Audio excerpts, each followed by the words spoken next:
नमस्कार. आज आहे गुरुपौर्णिमा. आपल्या सर्वांना गुरुपौर्णिमेच्या हार्दिक हार्दिक शुभेच्छा.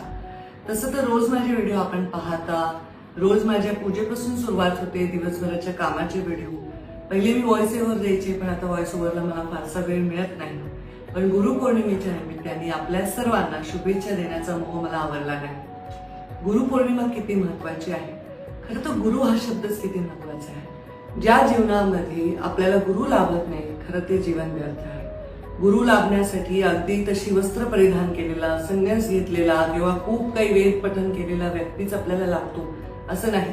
आपल्या जीवनातल्या छोट्या छोट्या गोष्टी आपल्याला शिकवणारा व्यक्ती आणि आपल्यामध्ये चांगला सकारात्मक बदल करणारा व्यक्ती किंवा विचार हे आपले गुरु ठरू शकतात. दत्तगुरूंचंच बघा, अगदी मधमाशीला देखील त्यांनी गुरु मानलं.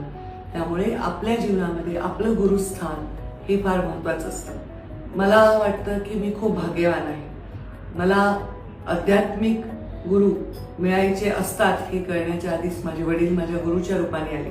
तुम्हा सर्वांचेही पिता आणि माता तुमचे प्रथम गुरु आहेत आणि त्यांनी आपल्याला शिकवलेलं आहे प्रत्येक जीवनातलं वास्तव्य सत्य.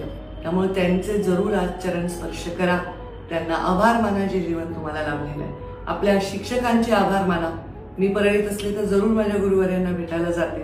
आपल्या जीवनामध्ये आपले काही मेंटॉर असतील, आपले बॉस असतील, आपले मित्र असतील, आपल्या मैत्रिणी असतील, ह्या सगळ्यांनी कधी आपल्या जीवनामध्ये काही काळामध्ये आपल्याला योग्य अशी सूचना किंवा योग्य मार्ग दाखवला असेल, ते गुरुच्या सूक्ष्म ऊर्जा त्यांच्यामध्ये असतात. त्यामुळे सगळ्या त्या लोकांना ज्यांनी आपल्या जीवनामध्ये चांगला मार्ग दाखवलाय त्यांना आज आभार माना आणि आपल्या गुरुचे स्मरण नक्की आज करा.